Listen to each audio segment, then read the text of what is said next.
नमस्कार, आप देखें तिवारी भाई, मैं हूं वेद प्रकाश। एक बार जो समीर वानखेड़े के हाथे चढ़ गया उसको बचाना बहुत मुश्किल है।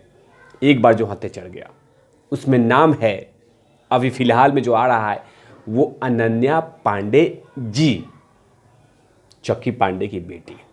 ये हाथे चढ़ गई हैं, लेकिन ये खूब मूर्ख बना रही हैं एनसीबी को, समीर वानखेड़े को मूर्ख बना रही हैं। वो सोच रही हैं कि मैं ऐसा गोल मोटोल जवाब दूंगी और बच के निकल जाऊंगी।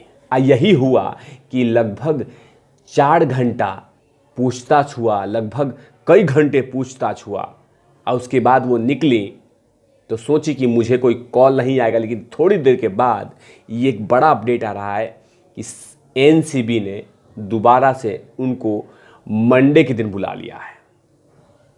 सोमवार को दोबारा पूछताछ होगी, क्योंकि जितने उन्होंने सवाल के आंसर दिए हैं उसमें कहीं पे भी वो मैच नहीं हो रहा है, वो एक दूसरे से जुड़ नहीं रहे। जब जब एनसीबी सवाल पूछती थी कि आप इसके बारे में कहिए तो नहीं याद है, इसके बारे में कहिए तो नहीं याद है, मैं भूल गई हूँ, मुझे नहीं याद है, इसी तरह के जवाब लगातार वो देते रहे। लेकिन किसी भी सवाल का जवाब उन्होंने पूरी तरह से नहीं दिया। इसीलिए अब अनन्या पांडे जी को माल है क्या, उनको सोमवार को फिर से बुलाया गया है कि सोमवार के दिन आइए और फिर से जवाब दीजिए, फिर से जवाब दीजिए।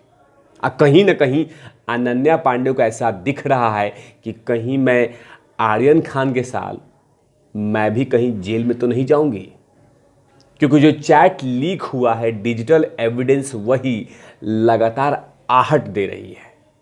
उनको भी लगा होगा कि समीर वानखेड़े जिस सबूत पे लगातार कोर्ट में आर्यन खिलाफ बातें बोल रहे हैं, उसमें सबसे बड़ी बात है डिजिटल एविडेंस। और डिजिटल एविडेंस जो मिला है 2018 से 2019 के बीच में, वही डर लगातार अनन्या पांडे को सता रहा होगा, क्योंकि डिजिटल एविडेंस बहुत बड़ी बात होती है।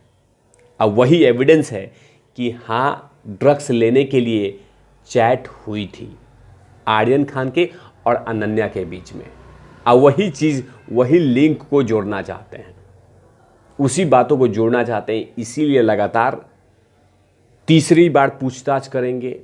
2 बार हो चुकी है, शनिवार के दिन रेस्ट है, संडे के दिन रेस्ट है और मंडे को दोबारा पूछताछ होगी, क्योंकि समीर वानखेड़े जानना चाहते हैं कि अंत में कहां तक ये तार जुड़ा हुआ है। कौन है वो आदमी जो लगातार ए ग्रेड के कलुकारों के घर पे ये माल है क्या, माल है क्या, माल है क्या पहुंचाए जा रहे हैं। लेकिन जिस तरह का स्टेटमेंट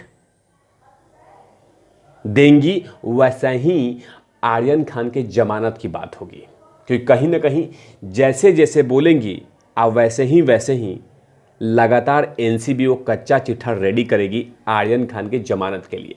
क्योंकि जिस कोर्ट में याचिका दी गई है उसमें कोर्ट लगातार एनसीबी से यही पूछेगा कि आपका जवाब क्या है, आप जवाब दाखिल कीजिए, आप जवाब साबित कीजिए। अब वही बात कि अनन्या का स्टेटमेंट आर्यन खान के लिए मुश्किलें पैदा कर देंगी। ऑलरेडी उनके पास मुश्किलें थी क्योंकि उनको सेशन कोर्ट से जमानत नहीं मिली थी, और इधर अनन्या के स्टेटमेंट उनके लिए मुश्किलें खाई कर देगी।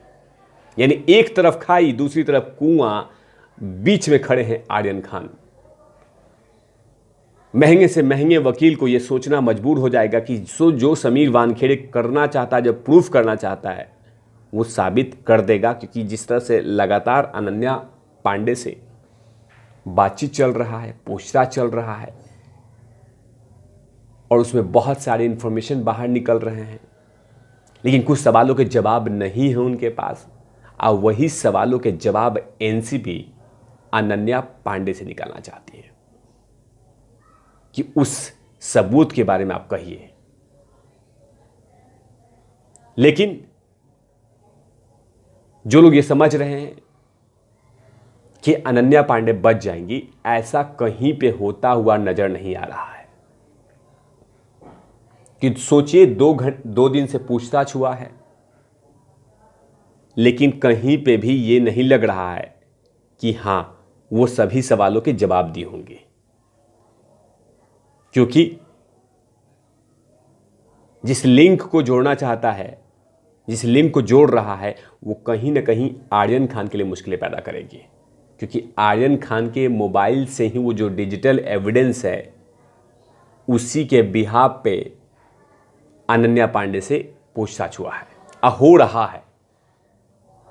लेकिन अब सोमवार को देखना होगा कि वो कौन कौन सी जानकारियां बाहर निकलती हैं या उस दिन गिरफ्तार की जाती हैं, क्योंकि अगर जवाब नहीं देती हैं तो समीर वानखेड़े के पास दूसरा पहलू ये है कि हिरासत में लेके, कोर्ट से परमिशन लेके, रिमांड पे लेके वो तमाम इंफॉर्मेशन निकालना, क्योंकि प्यार की भाषा नहीं समझ रही हैं।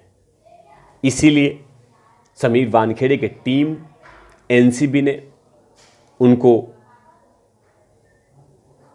मंडे को बुलाया है और मंडे के दिन बहुत सारी बातें निकलेंगी।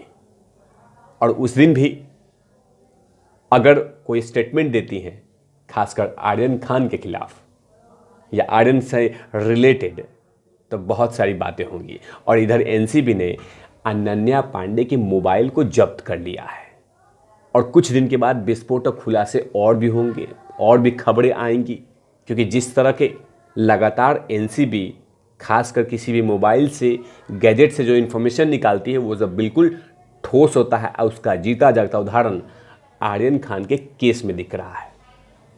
और अनन्या पांडे के मोबाइल बहुत सारे राज उगलेंगे, बहुत सारी बातें निकलेंगी, क्योंकि पहले आर्यन खान के मोबाइल ये कहता था कि ये इनसे बात करती थी। अब अनन्या का मोबाइल एनसीबी कस्टडी में है, तो एनसीबी अब ये खंगालने की कोशिश करेगी कि कहाँ कहाँ क्या क्या बात होती है